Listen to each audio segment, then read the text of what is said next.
Hello and welcome to the Road to Autonomy. The Road to Autonomy is brought to you in part by Stantec Generation AV. Stantec Generation AV combines some of the most experienced AV experts in the industry with the resources of a global engineering firm. Stantec Generation AV provides education, consulting, assessment, and guidance to any industry interested in autonomous vehicles. Learn more at stantec.com.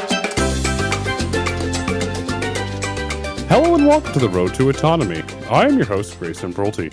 On today's episode, we're absolutely honored to have Chris Anderson, President Sala Consulting. Welcome to the podcast, Chris. Thanks, Grayson. Happy to be here. I'm super happy to have you here because all of my friends in mobility need something in Vegas. They call you and they say, Chris is Mr. Vegas, so I can't wait for you to share your incredible insight into a wonderful town that is known as Las Vegas today. Chris, we see a lot of up and downs during the pandemic. There's earlier reports of the casinos were shutting down due to the pandemic, and now they're roaring back. We're seeing all the headlines. Tourists are back in Vegas, but you're there. You're on the ground. You have the intelligence. What is the current state of the Vegas economy? It's recovering quickly. It's going really well. If you go down to the Strip on a Thursday, Friday, Saturday night, Sunday, it's as packed as it ever was. Where we're struggling a little bit with the leisure and hospitality economy is that midweek travel that traditionally has been bolstered by international travel, which just started coming back again on Monday of this week, and business meetings and conventions. And those are still, we've had a lot of the large conventions come back. SEMA, the big automotive aftermarket parts convention, just had a phenomenally successful convention last week. So we're starting to see folks come back, but really, to the extent that leisure and hospitality is struggling in Las Vegas, it's really that midweek component. So we're 3/4 of the way back, I would say, and still making up a couple of those key components of the sector. And right around the corner, CES, and that should be a triumphant return, bringing hundreds of thousands of individuals back to Las Vegas. Again, hopefully that will have a really positive economic stimulus bonus there because they'll spend money. It will, and in October, we just also had EDC, which if it were a convention, it would be about twice as large as the next largest convention. We're talking about 200,000 people, almost exclusively from out of town, either national or international travelers. And so that was a massive success. We're looking forward to CES coming back to town after basically a 2-year hiatus. And, that's going to be phenomenal for the economy. I do also have to call out that, there's some other phenomenal developments happening in Las Vegas. Resorts World, the first new multi-billion-dollar integrated resort to open in a while, just opened not that long ago, and it's a phenomenal experience if people get a chance to come over and see it. The Fountain Blue project, which had been originally started in the mid-2000s and then was kind of mothballed as a result of the financial crisis. The Fountain Blue development reacquired that project, and they had a groundbreaking this week to kick off construction on completing that project. And so that's going to bring over 3,000 construction jobs. And when it opens in 2023, that's 6,000 permanent hospitality jobs that'll be coming back. And with regard to properties that haven't opened yet since the pandemic started, the Palms, which Station Casino owns, is being acquired by the San Manuel tribe down in San Bernardino. And hopefully they'll be able to close that transaction this year, reopen first half of next year. And that's another 1,000 plus probably hospitality jobs that'll be coming back. So the trends are great, and we're creeping back up month by month. The economy here is getting better, and we're absolutely open for business and fun. It's definitely a fun place, but more than fun, Vegas sets trends. It's a trend-setting city. A lot of trends that come out of there. One of the biggest trends was experiences. We saw when the Palms, they had the Playboy Club, and then they did the Damien Hirst Art Suite. You're seeing all the stuff that the Bellagio has done over the years, the Wynn has done over the years, the MGM has done. When did Vegas, there's that scene at the end of Casino with Robert De Niro's walking in and said, oh, it's an adult Disney World. When did Vegas start to make that shift towards experiences? Because when you have an experience in Vegas, and it's an experience that's done right, but when did that shift start to happen? Well, it's interesting, even from pretty early days, when Jay Sarno built Caesar's Palace, the original Caesar's Palace, that really was project that took Las Vegas from being just kind of gambling halls and extremely gaming focused to a more of an experiential resort. And so it's been 70, 80 years that Las Vegas has been a destination, not just for gaming, but also for shows and entertainment and fun. But to your point, Grayson, I think that really kicked up a notch in the 1990s. You had things opening like Mirage, Treasure Island. Then those properties really also bolstered that experiential trend in the market. And now, you come to Las Vegas, only 25-30% of the revenue for operators on the strip is solely gaming. Most of it is world-class restaurants, entertainment, shopping. We've really completed that transformation. And now there's absolutely something for everyone in Las Vegas, not just gaming. And you'll never go hungry. I mean, there's so many incredible restaurants. Oh, there's, think about how many restaurants. Maybe they'll have a location in where the restaurant started in maybe Italy or something, and they'll have a location in Manhattan, and Las Vegas is their third location. There's so many instances of that where literally world-class experiences in cuisine. You can find a lot of that in Las Vegas, and it's only getting better. Did that trend accelerate when Steve Wynn opened the Bellagio in 1998 and it completely turned everything on its head and said, we're going extremely upscale? Was that a critical defining moment in the history of Las Vegas? I mean, there's no doubt that the Bellagio project really took things up a notch in terms of luxury in Las Vegas and kind of set the bar. And I think that was a really great trend for Las Vegas. Now you can stay at a pretty, very affordable, property like Circus Circus. There are a lot of kind of mid-range properties on the center strip. And then you've got your kind of ultra luxury high-end component. So that really did help put Las Vegas on the map for luxury experiences, in addition to everything that existed in Las Vegas before. So, we just keep adding these different segments to the destination and really make it, a compelling value proposition for almost anyone in the world who wants to come to a nice warm place and have fun. You're definitely going to have fun in Las Vegas. And a recent Financial Times article summed up the transformation as this. Wynn created an air of luxury by scattering sculptures, paintings, and other artwork in his casinos, alongside high-end retailers such as Hermes. His room rates were high, and his restaurants offered expensive food cooked by celebrity chefs such as Wolfgang Puck. This in a city that had been known for using midnight buffets in cheap rooms to attract gamblers. Was that the marketing aspect of only in Las Vegas came in and said, you can dine at Spago, shop at Hermes, get a massage, do all this stuff, all without having to leave the casino, became this attraction into itself. And we saw Sheldon Adelson has since passed, but there was videos, they were always on the news, and when they had the gondolas going through the Venetian and how this was these experiences. Was that marketing component to that? Yeah, I mean, I think that, you can only market what you have, right? So coming in with that high-end luxury component allowed Las Vegas to start to be marketed as maybe not anymore the place where you get free shrimp cocktail along with your free drinks.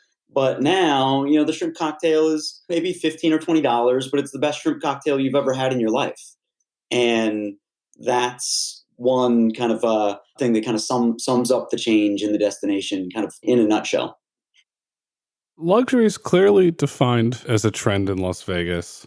Vegas is always 3-4 steps ahead, as we said earlier. What trends are you looking to emerge next in Las Vegas?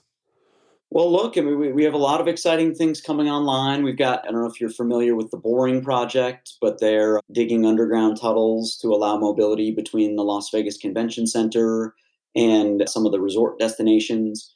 Eventually, hopefully, that will allow for some mobility to all kinds of destinations around town, both all around the destination, both in downtown Las Vegas, where Fremont Street is, going all the way down to the Raiders Stadium, Allegiant Stadium, and potentially the airport. So that probably is a good segue into our conversation about autonomy. But transportation is one of the areas where Las Vegas is continuing to evolve and improve. And I think that Boring Company project will be one offering. We've got, continued expansion at our airport and improvements, potentially an additional airport down south of town. That's decades in the future, but just a lot of enhancements to make the traveler experience more seamless. Yeah, just take any wrinkles out of that travel process. The boring company tunnels are extremely smart. Vegas has traffic, and you have pretty bad traffic, especially when you have a big convention in town. So the boring company stated 29 miles of tunnels, 51 stations. It's going to completely change Las Vegas for the strip area. What has been the reaction? Has there been a welcoming, this is good for Las Vegas? What's been that reaction since these plans have become public and the tunnel is now operational? I think it's a little bit mixed, but it's overwhelmingly it's been positive. I mean, people are optimistic about the opportunities that the Boring project will create. Right now, it's not moving quite as many people as it could move in the future. I think larger vehicles, either provided by Tesla or by another automaker, that will enhance the experience. We need to be able to put people into 10, 20, 30, 40 passenger vehicles in that tunnel to make it move the volume of people that we eventually will need it to. But, as stations are constructed in places like the Wynn, which has an agreement, I understand, with the Boeing Company, Resorts World, and many, many other resorts will sign agreements to put stations in their properties in the future. Once those come online, I'm hopeful that the Boring Company and that project can grow and add capacity to that system as we move forward. Any insight into how the deal came together between Clark County and the Boring Company? Well, look, I mean, Nevada is as you said at the lead there, it's a very innovative town. We allow for a lot of different concepts. And just like with the autonomous vehicle industry, I think the Boring Company saw an opportunity here where we have relatively low barriers to entry in terms of, getting your project permitted and online. And we're always looking for those new innovative type projects. And so, look, I think they initiated a conversation with the county and realized that things could come together a lot quicker than what they may have thought. It's smart. You're welcoming innovation. You're welcoming job creators, and companies are flocking to Las Vegas. I believe Motional's been there for years with their partnership in Lyft testing the vehicles. Aptiv has that incredible R&D research facility. Neuro, they just announced that they're opening up the factory and they're taking over part of the Las Vegas Speedway, and they're investing $40 million to really build it there in Vegas. Is it because of the regulatory environment that there's this welcoming where the autonomous vehicle startups want to go to Las Vegas? They want to engage with the local community. Is that because Las Vegas and Clark County and the state of Nevada are saying, come on, create the jobs here. Is that what that is? That's part of what it is. Certainly we have a very welcoming, community that's very welcoming to innovation and new people, new companies. Our regulatory framework reflects that.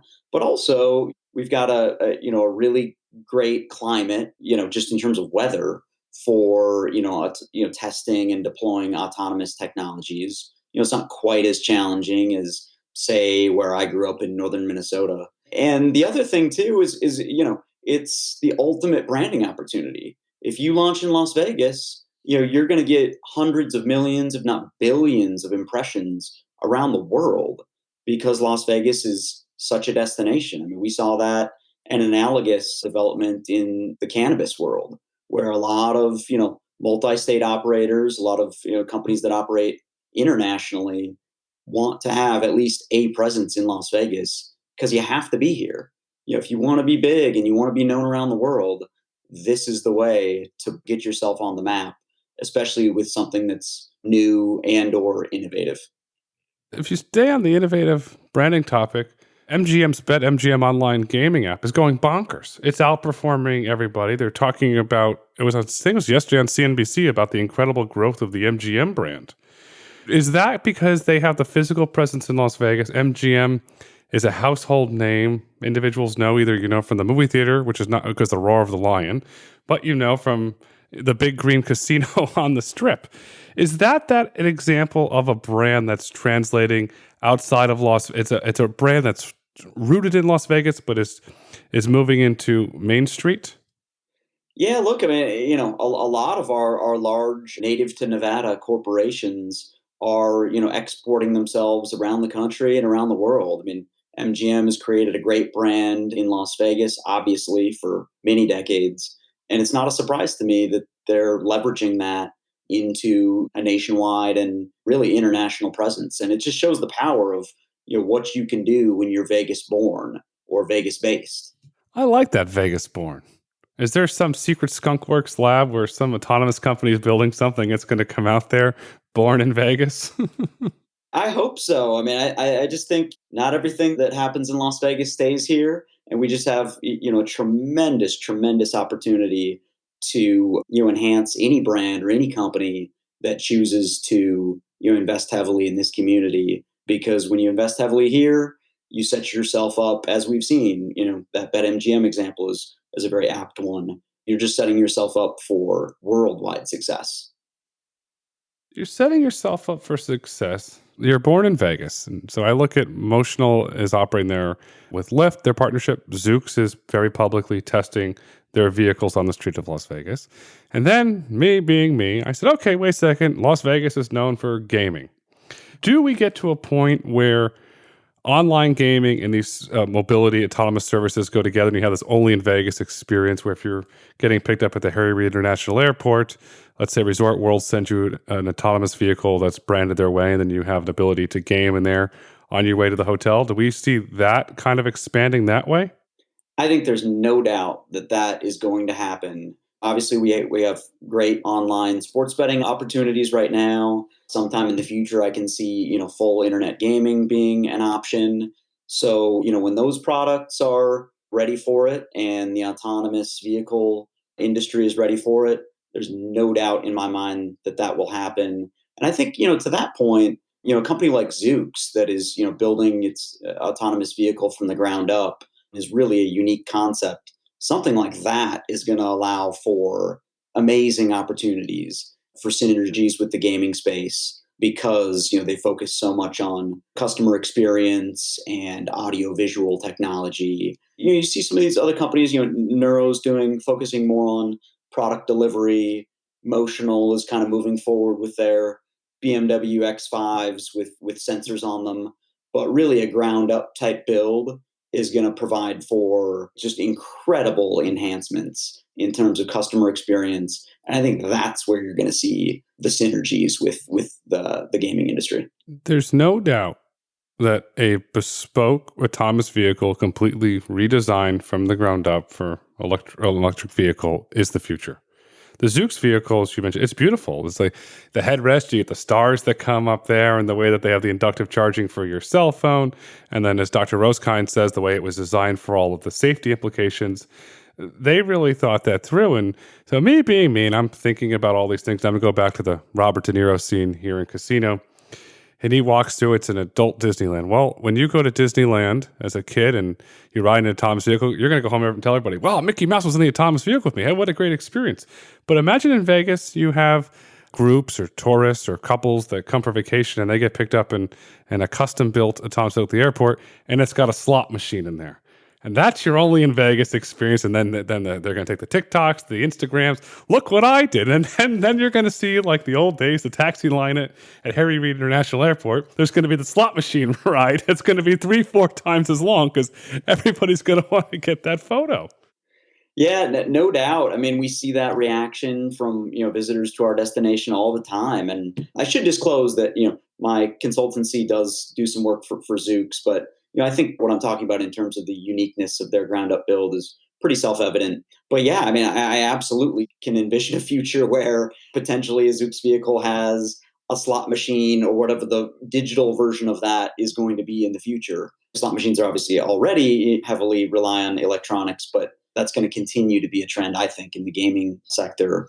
And I think it's going to provide some really incredible, really fun opportunities for visitors to really begin their experience as soon as they step foot out the airport. And that's the beauty of Las Vegas. That's something that you can do in very few cities around the world. Gaming sector is a fascinating sector. It's growing leaps and bounds, and it's no longer has a stigma attached to it. It's out of the shadows, and now it's in the public. A lot of the companies, as you're well aware, are publicly traded. So the stigma's gone. Opportunities are being created left and right. One of the big opportunities that I've been following, I follow the gaming space, is partnerships with pro sports teams, where you're seeing this casino, let's call Acme Casino, opens with football team, and they to do the gaming inside of the stadium. How do we make that an only in Vegas experience? You got the Raiders are operating there. Will they operate some sort of mobility fleet where, let's say, a couple fans fly in either from Oakland or Los Angeles to go to the game, they get picked up in a Raiders mobile, and it's all decked out in a Raiders experience? Will something like that come down the pipe where it says, you know what, we did this in Vegas? I think that there are going to be a lot of opportunities like that in the future. I don't know that it'll necessarily be an only in Las Vegas thing. Think about, the way that gaming has expanded around the country. There's gaming in many states, but you think about, properties in Michigan, down in, Louisiana, Mississippi, your kind of local casinos in Iowa, Missouri, things like that. At the end of the day, Vegas is still Las Vegas. And I think to the extent that Las Vegas and innovations created in Las Vegas permeate national and international culture, I think that that's only going to benefit our physical destination because it's going to generate even more excitement for folks to come here.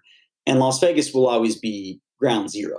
Will always be the mecca for all of those things. So maybe you see a team has a co-branding opportunity in some other state, but you come to Las Vegas and you're going to see maybe 5 teams, all kinds of teams that have cross branding, and it's just going to be bigger and better in Las Vegas because that's what we do.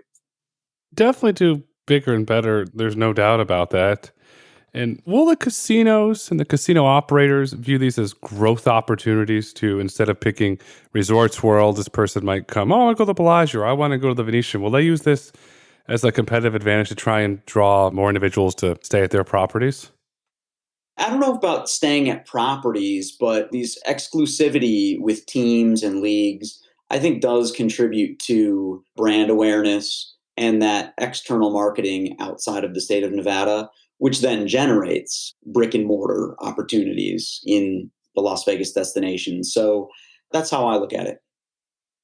Are casinos now looking at online gaming as a massive growth opportunity? Is there some of that stuff that's been well reported throughout the years where they were hesitant to go into online gaming? Is it the point now where the tide's turned and casinos are all in and say, wait a second, this is an incredible growth market for us. Not only is it good for our profits, but Wall Street loves it? It's a complicated question here in Nevada because gaming in Nevada isn't just the Las Vegas Strip. There are downtown properties, locals properties, casinos around the state. And so there's not unanimity around a push to get iGaming off the ground when it comes to operators in Nevada.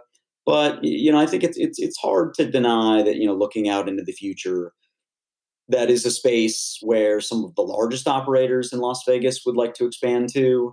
And I think at some point in the future, we are going to see that. And there's no doubt in my mind that it's a huge opportunity. It's hard to overstate how big of an opportunity it is for the largest gaming companies in the country, which are obviously all based here in Las Vegas.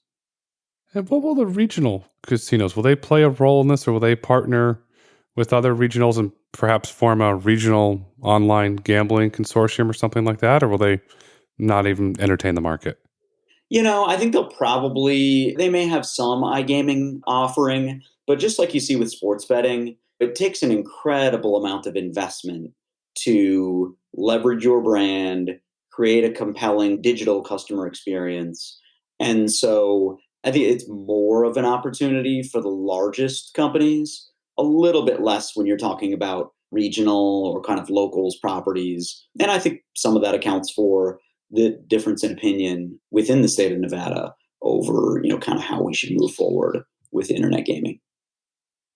Looking to the future, casinos, this is my words, not yours, made a bold decision to embrace online gaming. Will another bold decision be made some point in the future for autonomous vehicles? Say, wait a second, there's an opportunity within vehicle gaming here as state laws change, that wait a second, we can take the Las Vegas experience and digitally put it in another vehicle in another state. For instance, I'm here in Florida, somebody's going to a Tampa Bay Lightning game or a Florida Panthers game or a Miami Dolphins or the Orange Bowl, to have that experience. If the laws are permitted, will they see that as another growth opportunity perhaps?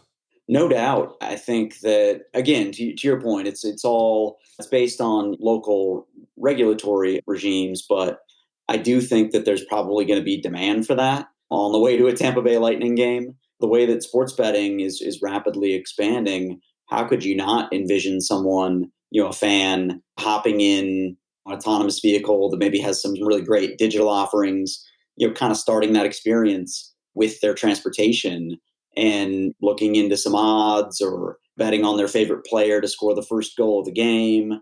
I can see that happening nationwide and worldwide. Staying on him, do we get to a point where a casino partners with a professional sports team to brand it, where it's just called professional sports team bet app, where it's all completely branded, and then they can get that data and then they get a data sharing agreement? Or do you think casinos will they want to maintain the brand? To me, and my expertise is not digital sports betting, but if it were me, I think that it makes sense for a company to co-brand, certainly, but I would want my core brand as part of the experience in addition to Las Vegas Raiders, Tampa Bay Lightning, whoever it is. So you are getting the benefits of seeing all of that data, and you're getting the benefit of attracting fans of whatever franchise or league that you're partnered with, but you are also incorporating that core brand, which is very significant. So I think folks will continue down the path of co-branding versus signing things over to just branding and experience as a professional sports team. I could be wrong, but that's my opinion. We've mentioned the Las Vegas Raiders several times. We can't forget about the Golden Knights. They're an incredible hockey team that plays great hockey. And the $1 million question, this is debated on more sports blogs than I've ever seen. Will Las Vegas ever get a baseball team? Well, look, we've got the Oakland Athletics kicking our tires right now. They've made multiple trips to Las Vegas, have been looking at several different sites. I think at some point they need to kind of focus in and look at maybe one or two sites and not three or four or five. I've heard about a lot of different areas where they've been thinking about building a stadium. It's always hard to say when an existing team is kicking your tires as a destination to move to. Of course, they have local considerations there in Oakland, and I think they have been making some progress with Oakland and Alameda County. But to the extent that they want to move to Las Vegas, it's an undeniable opportunity for that team. I mean, look at the value of the Las Vegas Raiders pre and post move from Oakland.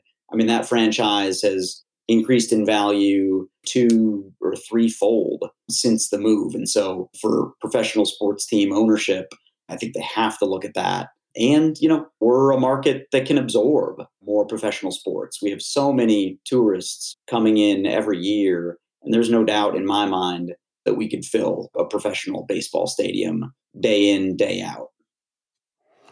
It would be good for Major League Baseball. It would be a great fan experience because all this stuff, you can go see the game, have a beautiful dinner, stay in a really nice room. And then if you're from out of town, you can fly home. You're having a positive benefit on the Vegas economy, and you're having this only in Vegas experience. And Chris, putting this entire conversation into context, what is the future of Vegas? It's everything. We've become world-class premier sports town now, to your point. We've become a world-class dining destination, spa destination, hotel destination. And I think all of that is just those synergies are gonna continue to play on each other. And we're just gonna keep getting bigger and better. Innovation is gonna continue. Like you said, there's just really amazing opportunities potentially with internet gaming and, autonomous vehicles, which are happening, but they'll be deployed. I think probably someone will figure out a way to deploy a driverless service in Las Vegas, within the next 3 to 4 years, maybe. So, I think that's on the horizon, and companies are coming here first. So we are, the laboratory of new technologies and new experiences. And that's just going to continue to propel Las Vegas into the future, we're going to continue to be dynamic and thoughtful and innovative in everything we do. We have really tremendous leadership all around town, whether it's folks who run the gaming companies, the Las Vegas Visitor and Convention Authority, the LVCVA. So we've got great thought leadership, great corporate leadership, and I have no doubt in my mind that investment is going to continue to flow into Nevada to make the destination bigger in every facet of the visitor experience. Vegas will always continue to be innovative, and you're right. In 3 years, we will have driverless vehicles running around Las Vegas and operating, and hopefully they're Zoox vehicles because it's a great passenger experience that fits right into the Las Vegas experience. And then you could roll the showgirls out to introduce the Zoox vehicle, and Viva Las Vegas. And we got the Elvis impersonator, and away we go. I got my marketing hat on here. That's right. And I think any new experience where we see the public kind of having a desire or demand for any new kind of technology or experience, I think you're going to see it in Las Vegas, if not first, one of the first markets, because that's what we do. We're constantly changing and constantly improving. Las Vegas is in the business of experiences.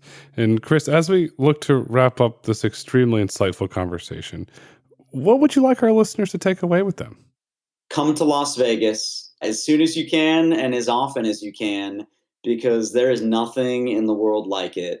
Things are open again. It's safe here. Our elected officials have done really a remarkable job in bringing our hospitality economy back online to where it is to now, being fully open and ready for business. And so that would be my takeaway. If you haven't been to Las Vegas, you don't understand. There is nothing on this planet like Las Vegas. And so you'll come back here. And if you've been here before, you'll be astonished to see how terrific the experience is again. And I think you can expect service and the experience better than it was the last time you came here, maybe in 2019. Vegas is back. Go experience I'll call it the new Las Vegas. You have Resorts World, which looks absolutely phenomenal. You have incredible, hardworking men and women who are dedicating their lives to ensure that you can have a wonderful, safe experience in Las Vegas. So go see a show. I would be remiss if I didn't, call out our exceptional service industry employees here in Las Vegas. That's the secret sauce in Las Vegas, the people that we have.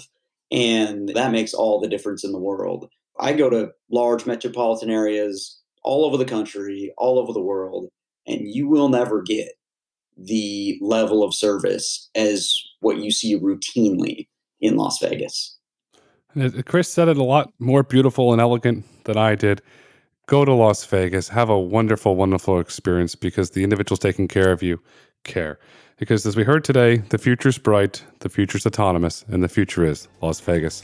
Chris, thank you so much for coming on the Road to Autonomy today to share these great insights into a wonderful town known as Las Vegas. Thanks for having me, Grayson. Thank you for listening to the Road to Autonomy podcast. If you've enjoyed listening, please rate, review, and subscribe on your favorite podcast platform. Want to get in touch? Follow us on Twitter at Road to Autonomy or email podcast@brulteco.com. The Road to Autonomy is produced by Brulte & Company. The views and opinions expressed on the Road to Autonomy podcast do not necessarily reflect the views and opinions of Brulte & Company. The content discussed on this podcast is for informational purposes only and should not be taken as legal, tax, investment, or business advice.